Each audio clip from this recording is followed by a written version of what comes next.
देखो हर देश का ना एक नेशनल कैरेक्टर होता है। अब लेकिन जिस देश में पढ़ने लिखने का ही रिवाज ना हो, जैसे पाकिस्तान जैसे देश, वहाँ पे लोग क्या बनेंगे? चोरी चकारी करेंगे, भीख मांगेंगे, स्मगलिंग करेंगे, या फिर टेररिस्ट बनेंगे, जो पाकिस्तान के एक नेशनल पैशन है।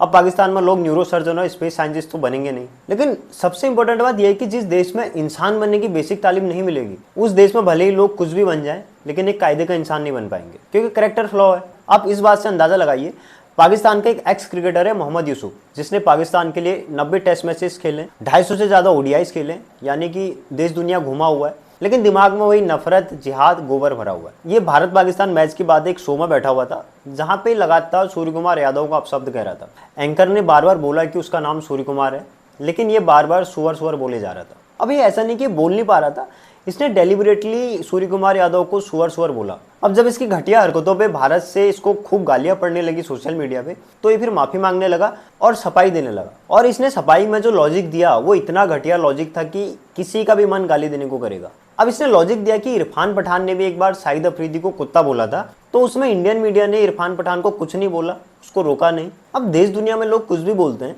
अगर कोई गू खा रहा होगा तो ये गू खा लेगा। अब अजीब प्राणी है यार ये। वैसे मैं एक बात बता दूं, जो शाहिद अफरीदी को कुत्ता बोला था इरफान पठान ने, उससे उल्टा कुत्तों की इंसल्ट हो गई। अब इसमें कुत्ता समाज भड़का हुआ है कि हमारा कंपैरिजन तुमने उससे कर दिया। तो कोई मोहम्मद यूसुफ आज जो शाहिद अफरीदी की वकालत कर रहा है, ये शाहिद अफरीदी के भी पब्लिक में जूते खाएगा। इसको पाकिस्तान का नया इमरान खान बनना है। इमरान खान भी पहले क्रिकेटर था, फेमस क्रिकेटर था पाकिस्तान का, फिर वो पॉलिटिक्स में शिफ्ट हो गया और वहाँ का पीएम बन गया।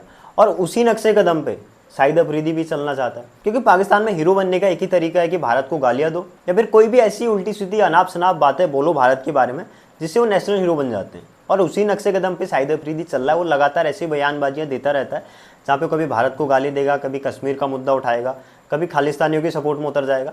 तो ये सारी चीज़ें शाहिद अफरीदी कर रहा है। उसका जो एक सिंपल सा एम्बिशन है, वो पाकिस्तान की पॉलिटिक्स में एस्टेब्लिश होना चाहता है। अब उसी को देख के लग रहा है कि मोहम्मद यूसुफ को भी पाकिस्तान में हीरो बनना है, इसलिए ये सारी बयानबाजी कर रहा है। देखो इसीलिए इंडिया में बैकलैश हुआ था। पहलगाम जैसी जब घटना हो गई थी, तो पाकिस्तान के साथ कुछ भी बायलैटरल नहीं है, लेकिन एक क्रिकेट को उसमें छूट दे दिया। इसमें चाहे मोदी गवर्नमेंट हो या फिर बीसीसीआई का लालच हो, कुछ भी हो, लेकिन ये सारी चीज़ें जो हुई हैं, ये उसी का नतीजा है। सिंपल से है, पाकिस्तान अपनी हरकतों से बाज नहीं आएगा। अगर आप पाकिस्तान के मुंह लगोगे तो आपके मुंह पे ही कीचड़ आएगा।